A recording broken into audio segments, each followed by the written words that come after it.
Good afternoon, everyone. The Health and Social Care Minister and myself are delighted to be joined today by the Chief Constable. The police are a crucial part of the efforts to keep our population safe, and I'm exceedingly grateful for what they have been doing.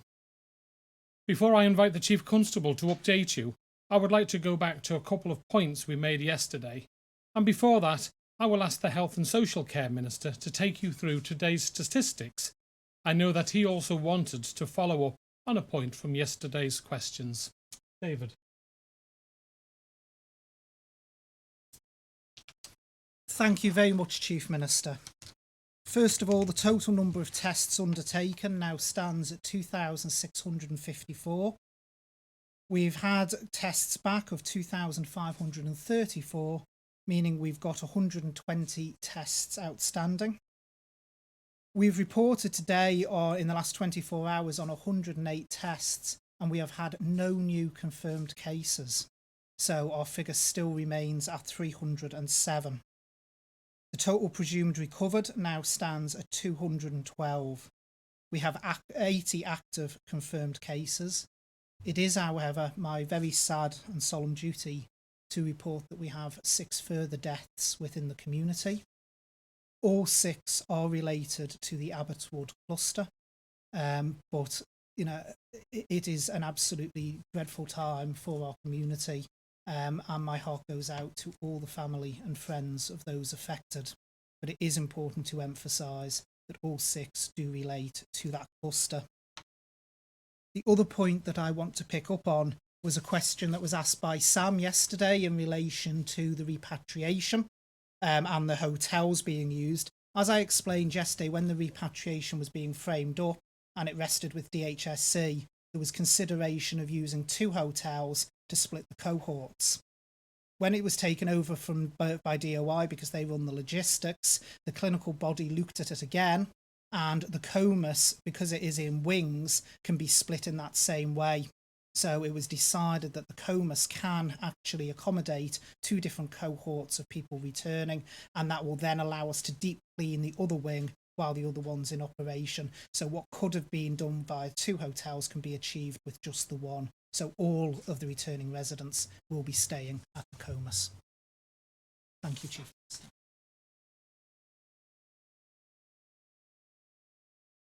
Thank you, David, and thank you for the update and the sad news of the additional deaths of our community. My heart and thoughts go out to the families of those members who have died. Now, we made some important announcements yesterday afternoon. We have been listening to what you have been saying on social media, through emails, and through phone calls to me and the team. We have also debated this in detail in the House of Keys earlier today. This has felt like a game of 2 halves. There has been a section of our community who has supported the changes we announced yesterday. Others have told us that we have gone too far, too soon. I know that some people are scared, and I understand that. We did cover a lot of ground yesterday. The Council of Ministers still has some final decisions to make tomorrow on some of the detail, and we will be publishing more guidance detail today and throughout the rest of the week. But for now, I want to make a few points that I hope will reassure you. Firstly, I know that many of you do get your news from UK radio and television stations. I know that you have been seeing the terrible situation there. This is not the situation that we are in on the Isle of Man. As of lunchtime today, a snapshot from our health and social care team shows staffing levels of around 90%. And as we heard from our matron Liz Howard earlier this week, we have been overwhelmed by offers from staff to go the extra mile and work extra shifts where necessary. The capacity of our intensive care unit is 16 beds. We only have 1 COVID patient currently there. We have everything we need in terms of key elements of personal protection equipment and other medical supplies. As you can see, this is not the same as the United Kingdom. Our Manx situation and your Manx resolve has allowed us to make Manx decisions. Secondly, I think it is important for me to describe what will not happen as a result of the changes to our approach. We have not changed the rules on gatherings.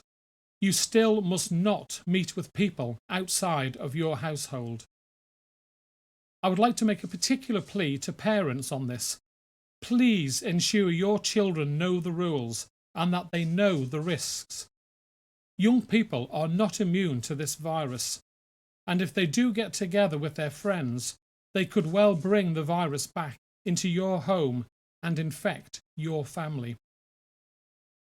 We are not forcing people to go back to work. We wanted to provide the opportunity for some people to be able to return to the workplace if they are able to do so in a way that is safe. Employers have an obligation to work with the employees to ensure a safe working environment. If people feel that they are being pressured to work in an unsafe way, they should contact the Health and Safety at Work team, ideally by email on, and all in lowercase, worksafe@gov.im, and that email should be on your screens now. We are not opening the floodgates to a return to work. We shouldn't forget that large sections of our economy have been working throughout this pandemic. These include engineering, manufacturing, logistics and agriculture, to name but a few. What we are doing now is allowing construction and related trades to do the same if they choose to. I said yesterday, and I will say it again, we will be approaching this change with our eyes open. We will not hesitate to close down construction sites, retail premises, industrial units, or any other premises where there is disregard for our public or workforce safety. We are not changing our advice on staying home. Staying home when you can is still the best way you can help to further suppress the curve. But you told us that you wanted to be able to decide for yourself how many times a day you can go for a walk. We have also seen the impact on society that the measures have been having. I am talking here about the increase in domestic violence and mental health calls. These are issues that are really important to me. There is no sign that the virus is going away anytime soon. We will need to learn to live with it and how to live with it. The changes we are making to allow people that little bit more freedom, we hope, will relieve some of the pressures and make this period of pandemic just that little bit easier, healthier and more sustainable. The evidence has told us that you understand social distancing. All that we are changing is to trust you to make the right decision for you and your loved ones, and to make the right decisions for your personal situation. And I know this may be stating the obvious, but if you are unwell or if you are instructed to self-isolate, you must stay at home. We are not changing our advice to the most vulnerable members of our community. If you have concerns because of your age, because you are pregnant, or because you have an underlying health condition, then please do not take any risks. Stay at home. At this point, I would like to hand over to the Chief Constable.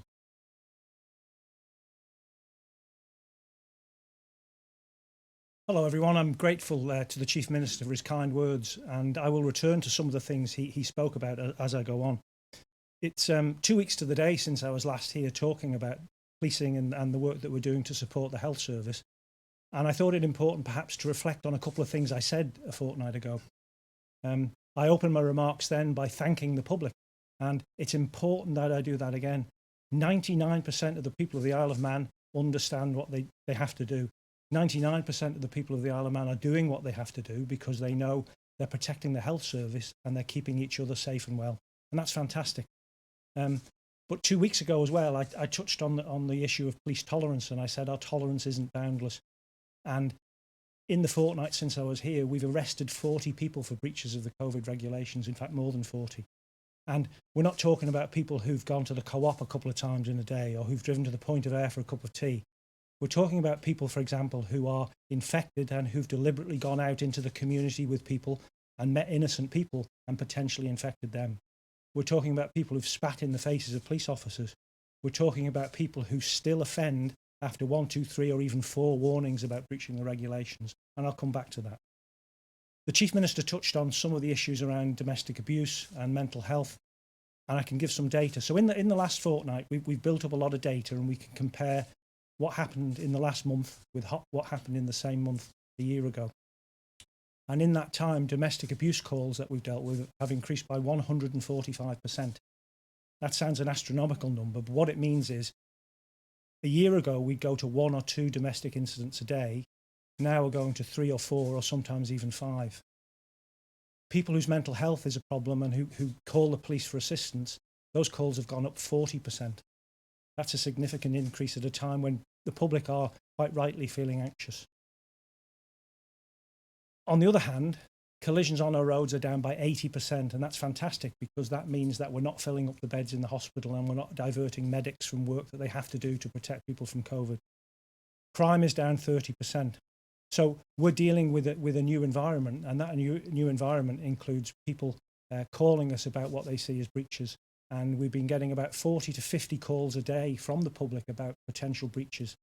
The numbers declined slightly in the last couple of days, but we're still getting those calls. And a couple of weeks ago, I described what we were doing, and I said enforcement will be the last resort, and enforcement is indeed the last resort. We start off by engaging with people. We explain to people what the laws are. We encourage them to go home if they're in places they shouldn't be. And ultimately, we will enforce the law. And it's quite shameful, actually, that some people need 4 warnings before they actually comply with the law and we have to arrest them. That you know, as a community, we've done fantastic things. As a community, we've come together. Some of the things we've seen in the community about social media sites growing up to help others, people going out of their way to make an effort, and the Chief Minister touched on people working extra shifts and so on. That's fantastic, yet we've got this tiny minority of people who think the law doesn't apply to them, and the law does apply to them. And they're finding out, sadly, to their cost with a number of people now in prison. Looking ahead, the Chief Minister touched on changes, and he touched on some of the detail of those changes that will apply from Friday. From Friday, the constabulary's approach will change a little bit. We will focus on 4 significant things. We'll focus on gatherings. So you heard the Chief Minister say that you still can't go out and meet your friends in public. You can't sit in parks and in fields and have picnics. You can't mix as big groups and exercise together. We will focus on gatherings. We'll focus on infected people. So I talked before about seriously infected people who are running around. We'll focus on infected and potentially infected people. We'll focus on the roads because from Friday, there's every chance that there'll be more traffic on the roads. The 40-mile-an-hour limit, which is a temporary thing, has been fantastic and people have adhered to it. But we're going to have to focus on the roads for a bit more than we have over the next few weeks, because the fine weather and the lifting of some restrictions doesn't mean people can take their motorbikes out and blast over the mountains. So we'll look at the roads. And fourthly, we'll look at crime, because there are criminals who are exploiting the world we live in and the times we live in. In the last week alone, we've arrested 4 people for drug trafficking offences. So it's really important that we do what we can to stop those people exploiting the way we live at the moment. And just before I close and go on to questions, just 2 or 3 thoughts really. There's a difference between guidance and the law. So what the government says is guidance is what we all have a part to play in by adhering to. The police will enforce the law. And I'll draw an analogy. The law for how we drive on the roads is the Road Traffic Act. So if we breach the law, we may go to court. The Highway Code is the government's guidance. So if we didn't follow government's guidance, there would be chaos on the roads. If police officers see people who are not following that guidance, we will speak to them, but we don't enforce guidance. Secondly, there are some people out there who think, absolutely wrongly, that we're relishing this, that we like the extra powers we've got. We really dislike the powers we've got. They're necessary because we're in a health emergency and we will use them sparingly and well. But the second this emergency is over, those powers are gone and we'll be glad about. And thirdly, our strength in this island is the community. And the things that we've seen as a police service about people doing their best for everyone else have been fantastic. I spent about an hour and a half walking around Douglas yesterday in uniform. And I saw people smiling at each other, talking to each other from distance, people who were in queues for shops who were in good humour. that's what we have to build on, because that has been fantastic. So from the constabulary, thank you very much for that. Thank you.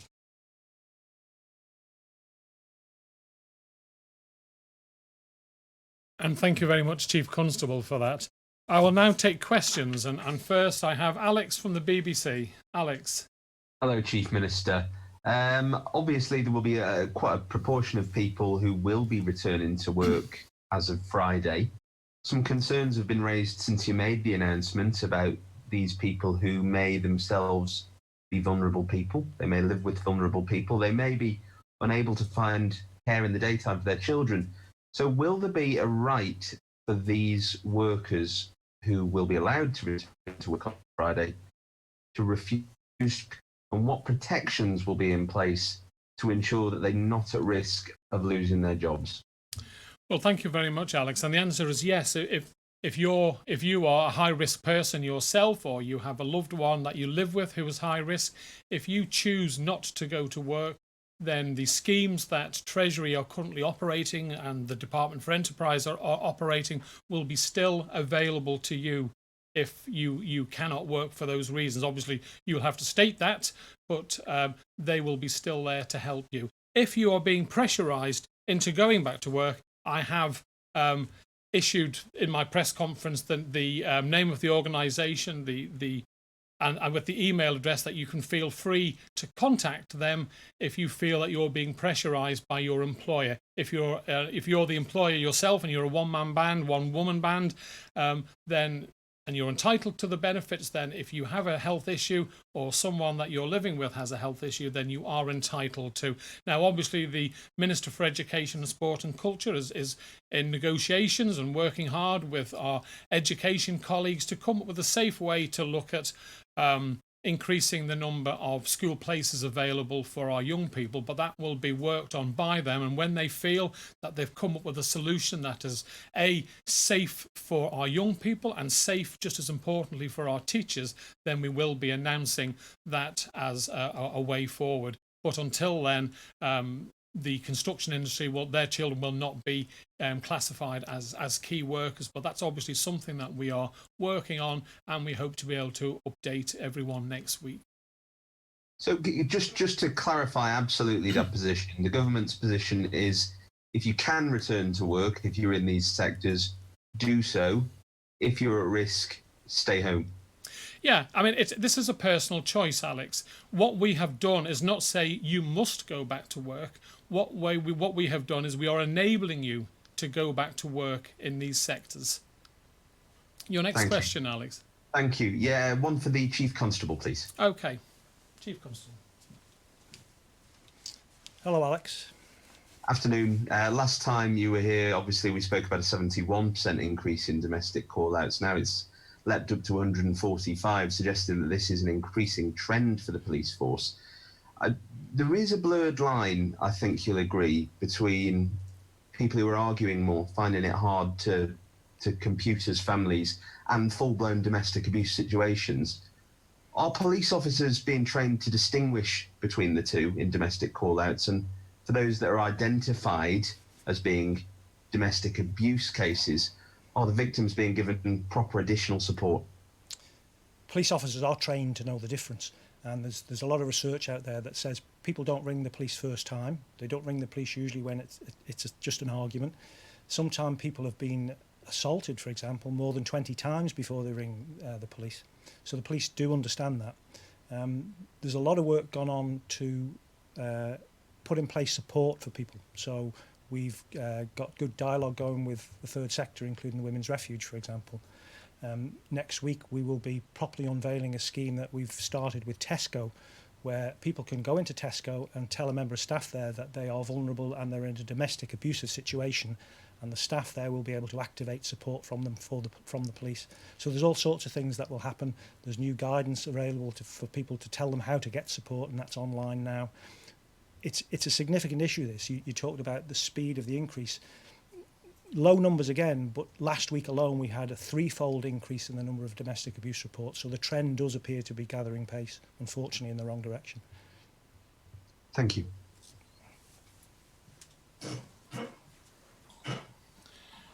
Thank you very much, Alex. We now move on to Sam from Isle of Man Newspapers. Sam. Thank you, Chief Minister. I just wondered if we could get a bit more clarification on, we're saying about personal choice of what people can and can't do. And these are genuinely some of the questions we've had into us. That people want to know if they can go abseiling, if they can go kayaking, if they can drive all around the island at 40 miles an hour. What exactly can you do and can't you do is what people are looking for here. I suppose that they're saying to us they're not entirely sure. And we've got to ask yourselves, the police, where exactly are we going to draw the line with this? Yeah, well, that's one area, Sam. We've got a meeting of the Council of Ministers tomorrow to discuss the sort of activities that people can do. At this moment in time, what we're saying is that you can go out more than that one time to exercise, that we're not saying you should be thinking about only half an hour or an hour's exercise. We're saying if you feel the need to go out and exercise for 2-3 hours because your body needs it, maybe your mind needs that freedom to be able to get out there, then as long as you follow the social distancing and you're sensible about it, then that's fine with us. We're making it the individual to decide. But regarding sport and activities, as I say, the Council of Ministers, we're debating that very topic tomorrow, and we will be issuing advice hopefully tomorrow later on in the day, Sam. Thank you. And secondly, can I go to Mr. Ashford, please? Okay. David. Good afternoon, Sam. Good afternoon. I just wanted to clarify on some numbers. You said about there's been 6 further deaths at Abbotswood. Can we say that all community deaths in the island have been in this one cluster? Yes. Or, that was essentially all community deaths recorded to date have been within the Abbotswood cluster. And just in terms of that, then, has there been any move to move people out of Abbotswood now up to the facility at Nobles that was talked about the other day? There have been some residents of Abbotswood that have been moved up to Newlands. The reason for that is part of the assistance that the department is providing with the home is around deep cleaning. And obviously you can't do a deep clean when it's occupied. So what we're doing is we're deep cleaning the home stage by stage, section by section. And that means that people are being transferred out up to Newlands. And then once the deep cleaning is completed, depending upon their medical condition, they will be able to be transferred back into Abbotswood. Thank you.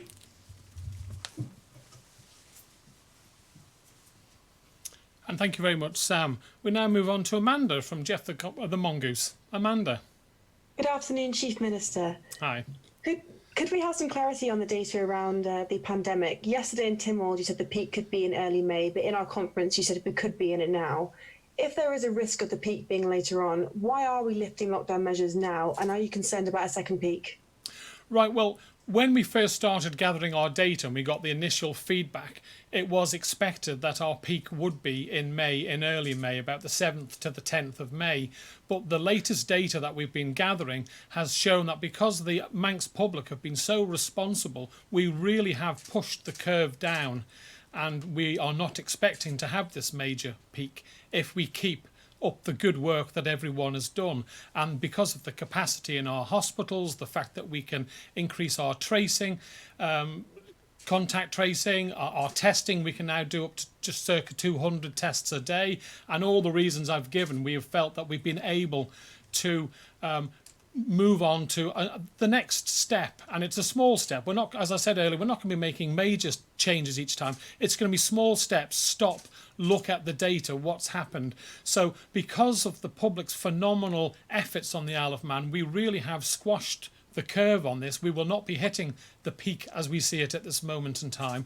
Now, that's no guarantee, Amanda, that there won't be a spike in the future. We can never say never. But with all the measures that we've taken and the sensible actions of the Manx public, we are in a good place, and it enables us to make these changes. And I think it's really important, Amanda, to get over the point, if I can labour this again, that this is not a marathon. Sorry, this is a marathon. It's not a sprint. We are going to have some form of lockdown for a considerable time, and anything that we can do to make it as comfortable for the population to put up with being in lockdown, then it's logical that we should do it as soon as possible once the data shows that we are able to do so. Thank you very much. And for my second question, we have a question for the Chief Constable. Okay, thank you. Chief Constable. Hello, Amanda. Hi, thank you very much. Just a quick question about the new guidance. And we wondered if it's going to be more difficult now to police with the new flexible guidelines, if it'd be harder for you to keep tabs on things now with that sort of loosening. And we also wondered about staffing for you, whether or not you'd have a surplus of police officers or if you've been overstretched in the past few weeks. I'll deal with the second one first. We are what we call state amber for our staffing. So we followed a template we picked up from the UK, which looked at staffing on a green, amber, red, black basis. We lapsed into amber a couple of weeks ago because we had about 20% of our workforce absent. It's less now, and there are more people due to come back to work in the next 2-3 days. And we are comfortably staffed to deal with the demand that we have. I can never say that we've got too many because we haven't, because I mentioned before the risks we've got of people drug trafficking, for example, and we can't take our eye off that. To answer your first point, the reason we've identified the 4 priorities from Friday, where I talked about gatherings and infected people and the roads and then people who commit crime, that's because we simply haven't got the time or the resources, nor is it right, because it's not the law, it's guidance, for us to be trying to say to people in a street, you're too close to that person there. Nor will we be going on building sites because, as was mentioned before, the Health and Safety at Work Inspectorate are going to deal with those issues. So if there are people who ring up and say, I think the builders on that site are not following social distancing or the guidance given by the government, then it's a health and safety matter, because we're dealing with a health matter here, and employers have a duty to make sure that their employees are safe and well. And so if they're not following the guidelines, that is a health and safety at work matter. Thank you very much. Okay. And thank you very much, Amanda. We now move on to Tim from Manx Radio. Tim, good afternoon. Afternoon. You've always said throughout this pandemic that you need to bring the public with you. And according to polls we're running, it's about a 60-40 against the moves that were announced yesterday. People are naturally worried. We've had this from a nurse on the COVID ward saying she's gone from anxious to now terrified. What do you say to the people who've really been supportive up to now, but are really worried now that this is the wrong move? Well, obviously, when we made changes before, Tim, to allow people back onto the island, even with the small numbers every week, my post bag, metaphysically speaking, was full with people who did not agree with that happening. The vast majority of the Manx public did not want people to be repatriated. However, since that we've done it in a managed way, I think people have seen that obviously there are ways of improving that all the time, and we're looking at that, but they have accepted that as a way forward based on the best medical and clinical advice on how to do it. I know people are concerned about the changes that we've made, and I alluded to that in my opening speech, Tim, but funnily enough, today I had my weekly three-way meeting conversation with the chief ministers of Jersey, Guernsey, and the minister responsible for the Isle of Man for the Ministry of Justice, Lord Keane. And I was speaking with my colleagues from the other channel, Crown dependencies, and Jersey, for example, never stopped the construction industry from working, and Guernsey are allowing the construction industry back on Friday, the same as us, and that wasn't planned together. That was just the way it's happened. I think they're allowing it from midnight on Friday. So it shows that small islands have been able to take very similar actions, and as a result are able to bring back certain sectors into back to work. So whilst I share the concerns of people, I understand people are frightened. We have to ensure that because we're in this for the long run, this isn't a short event that will be gone in a month or 2 months' time, that we make it as comfortable for as much of society as possible with the changes that we've made to enable us as an island to continue to keep up the good work. And secondly, on the repatriation front, we've been told of a case where somebody was selected to come in this batch that are coming back today, and then got an email 12 hours before the sailing to say that they weren't eligible anymore. They'd moved out of their house, flat, a room that they were renting, and then they checked it out with the Cabinet Office. They were told, no, you're not eligible. And then they got a phone call this morning from the people at Heysham to say, where are you? That doesn't seem very joined up, I'm afraid.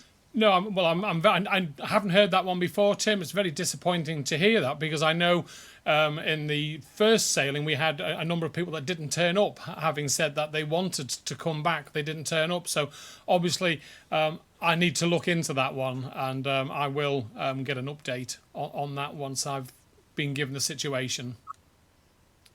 Thank you very much, Tim. We now have Leanne from 3FM. Leanne, how are we? Good afternoon, Chief Minister. I'm well, thank you. My first question is for Mr. Ashford, please. Okay, David. Good afternoon, Leanne. Good afternoon. My first question, I don't know if it's too early, but we've had quite a lot of queries, so I thought I'd put it forward anyway. Could you give any update on how long you expect delays to both hospital appointments and cancer treatment at Nobles Hospital to last? Unfortunately, it is too early at the moment, Leanne. We've got to, as I keep referring to, see the trend data and be in a comfortable position that we not just flatten the curve, but we're actually getting only low-level cases. If people think back to those early press conferences I did, one of the things I explained was we needed to reorder our services, not just to be able to potentially cope with demand, but also to train staff up, to move staff into the correct place. That took about 6 weeks for us to be able to plan that. If we were to unwind all that now, and we did see a spike for whatever reason, in order to actually put it back in place, it wouldn't take the full 6 weeks, but it would take around about 3 weeks. So we can't be complacent with this.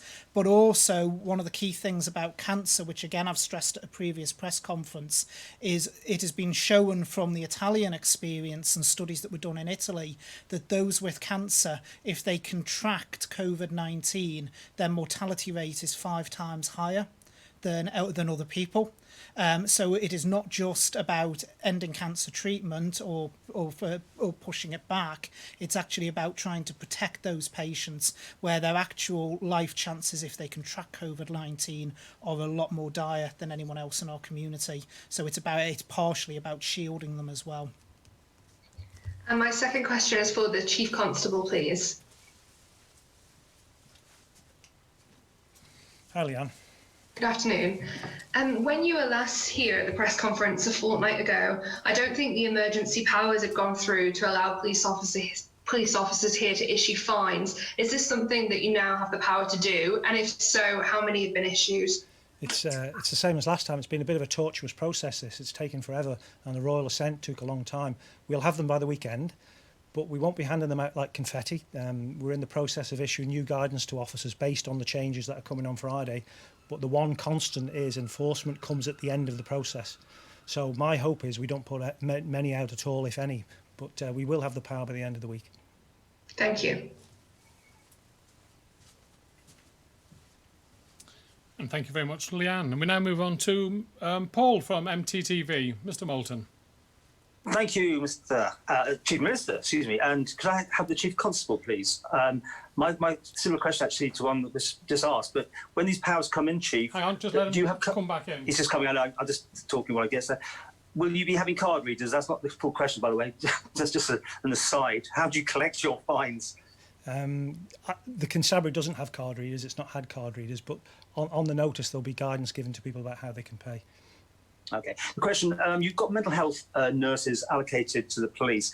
Now, with all that's going on, how is that going? Must be quite a caseload. Is it okay? They've got a significant caseload, but they belong to the Department of Health and Social Care, and they are fantastic people who've made such a difference to the work that we do. For understandable reasons, they've been withdrawn from the police station because they have to be protected as well. So they do more work on the phone, but they still come into our cells to deal with people, and they're still able, under their own steam, to respond to people in the community who need assistance, and they'll deal with them by phone, but they can go to them. But they're not working with police officers, they're not deployed with police officers in the way that they were before, and that's clearly a temporary arrangement, and it's for their health and well-being as much as for anything else. Thank you.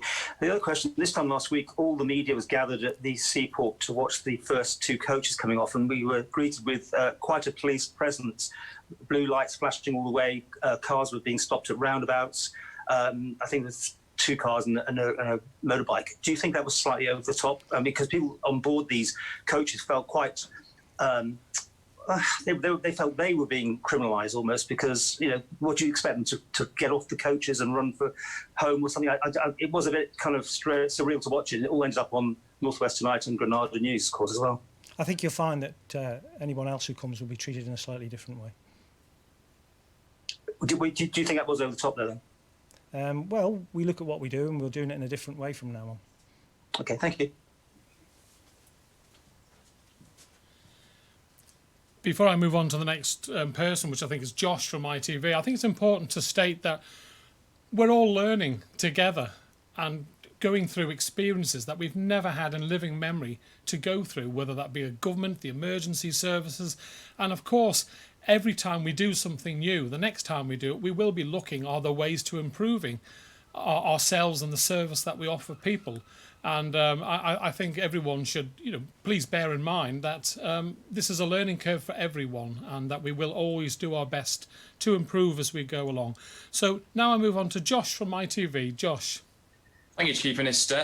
What impact do you hope returning people to work will have on the figures exactly? Because surely the projection is that we're not at the original proposed peak yet. So case numbers are presumably going to continue to rise, and allowing more people out makes it more likely for a rise in cases. So can we get some more insight into where you're expecting the numbers to go after Friday?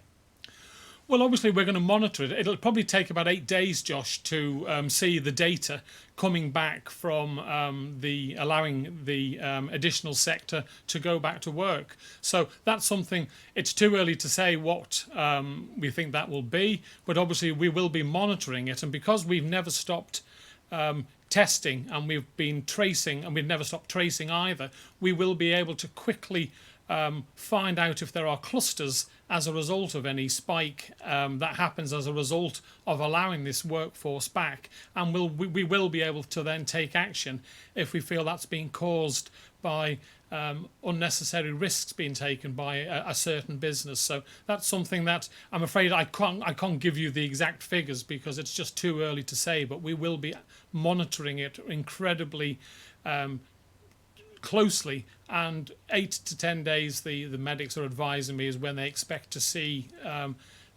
changes potentially as a result of allowing the population back. But we do obviously expect it to be well within the capacity of our services, and we are blessed by being in that position because the people of the Isle of Man have taken this so seriously and responsibly. Okay, thank you. My second question is to the Chief Constable, please. Okay, Chief Constable. Hello, Josh. Hi. How are social distancing measures going to be enforced while construction workers are on site, for example? Is it going to be completely down to workers to obey these rules, or could we see fines being given out to workers on sites from an active policing point of view? It's the difference between guidance and the law, as I said before. The law is about gatherings, so the law says you can't go outside your home except for certain specific purposes, and then only with somebody from within your home. People who are at work are governed by the Health and Safety at Work Act. So I think I said earlier on, if there are people who see things that are not right, the Chief Minister I think mentioned earlier on, there may be employees who think their employers are not doing it right. Those are health and safety breaches potentially, but they're matters that the Health and Safety at Work Inspectorate deal with, not the police under the emergency powers. But I suppose, do you feel that they will be abided by while they're at work? I think there's a great deal of work gone on behind the scenes. So the National House Building Council in the UK, for example, has produced guidelines about how to work safely on building sites. The Chief Minister touched on the fact that in Jersey building hasn't stopped. In Germany building work didn't stop. So I think there's a lot of precedent out there and there's a lot of good practice out there, and I have every confidence that the industry will do as it needs to do. Thanks very much.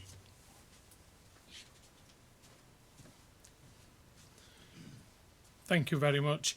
And last but not least, we have Chris from Energy FM. Chris. Good afternoon, Chief Minister. Good afternoon. You made the announcement that people will be able to start going back to work from this Friday, limited to those sectors that you've outlined. Why Friday? Why not Monday, the traditional start to the working week? Well, I suppose that was left to the team. We set up a task force of Treasury, Department for Enterprise and the Department of Health and Social Care, working with advice from other departments and our medics, obviously, to look at a way that we could go on the next step of our fight against the virus, but also enable our community to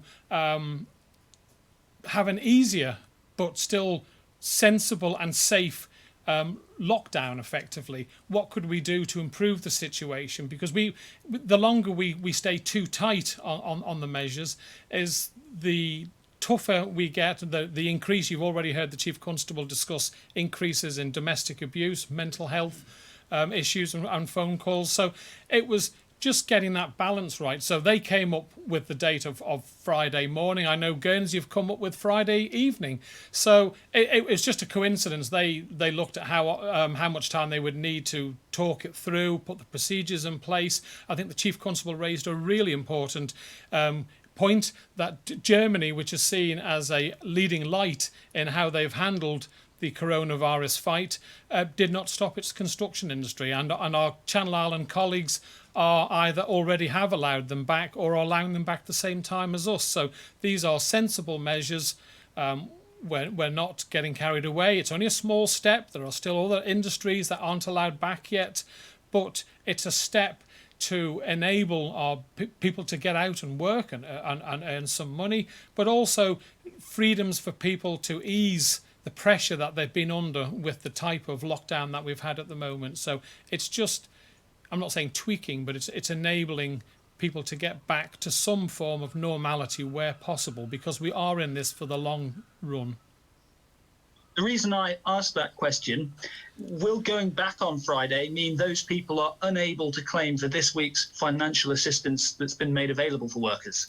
No, we didn't come up with Friday as a date to try and do people out of their work. I think that's maybe pushing it, the conspiracy theories a little bit too much. No, if people are entitled to their benefit payment, then they will get it. And your last question, Thank you Chris? very much for clarifying that. Yeah, will those who refuse to go back to work straight away because they deem it unsafe still be eligible for that financial assistance? You said before that if you are in the vulnerable category, you can state that on your form. Are you telling these people they have to go back to work if they want the money, or will they still be able to claim should they deem it unsafe for them to go back to work? Well, if they've got a valid point and they feel and it's proven that it is unsafe, then we are saying we are not forcing people back to work, Chris. We are giving them the opportunity to go back to work. And that's a subtle difference. We're not saying you must, but if you genuinely feel that your work is unsafe and you cannot go back and you can clearly evidence that, then of course you will not be stopped from getting your existing payments. And just finally, construction and associated trades heading back to work, then could we see a scenario where electricians and plumbers who may well be carrying the virus, they're able to go into someone's house, yet family members are still unable to do so?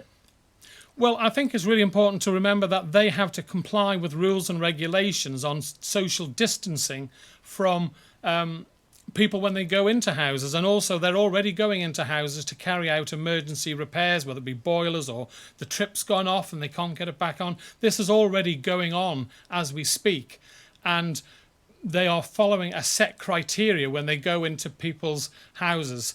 I think we've had a good hit. I'll take two more and then we'll move on. So Paul and then Sam and Tim, and then we move on, please. So a quick one, Paul. Well, it's for the chief again. Actually, I'll just want to get clarification. There's 40 people or more that were arrested for breaching these guidelines.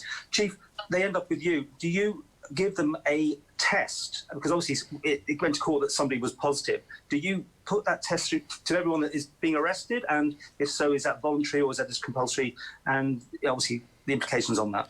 No, we don't test people. We don't have the power to test people.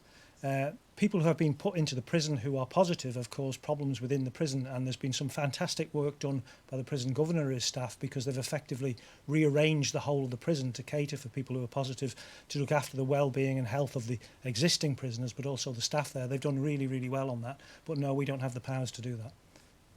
Thank you. Sam. Sorry, I'm going to have to ask them to come back. I was going to go to Mr. Roberts as well there, please. Okay, Chief Constable. Get his steps in for the day. Yeah, I'm getting there. Thanks, Sam. It was about, last time you were here, you were saying about how more support staff have been off during this period than officers.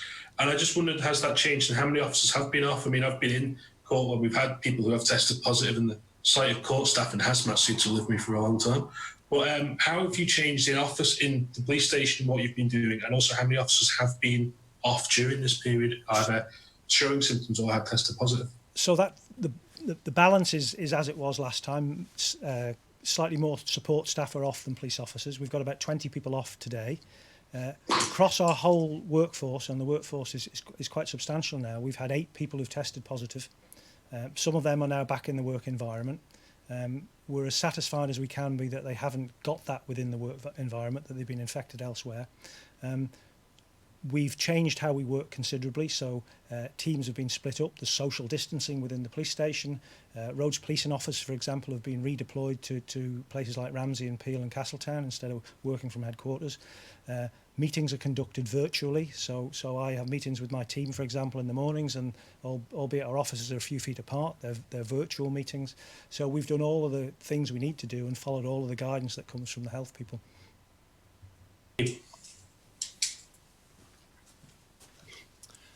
And finally, Tim. Yeah, just want to focus on the over 70s, those with an underlying health issue that are self-isolating at home. Some have had a letter saying that they can exercise or go to hospital appointments, but nothing else, and until at least the end of June. So it's more comfort for them. They're being thought of as they see other people getting their liberties and freedoms back a little bit, that they're not forgotten about, and their mental well-being.